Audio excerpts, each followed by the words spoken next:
beaucoup de personnes se sont posé de questions de savoir qui était la femme de Caïn.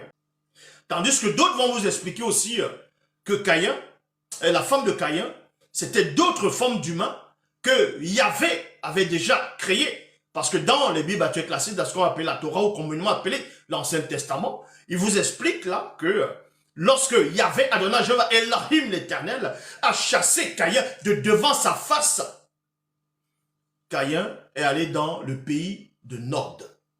Dans d'autres versions, la terre de Nod. Et là-bas, il a rencontré sa femme. Et certains se posent la question de savoir, cette femme vient d'où? Caïn s'est marié avec une femme.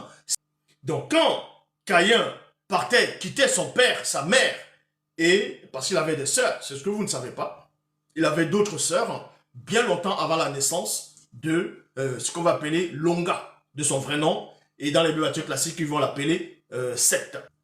Donc maintenant, au moment où il va quitter le lieu familial, l'endroit, il va éprouver, avant cela, il éprouve de l'attirance sexuelle et de l'amour avec l'une de ses sœurs, c'est-à-dire Ngondiba, sa sœur jumelle.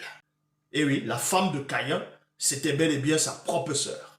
Et c'était sa sœur jumelle.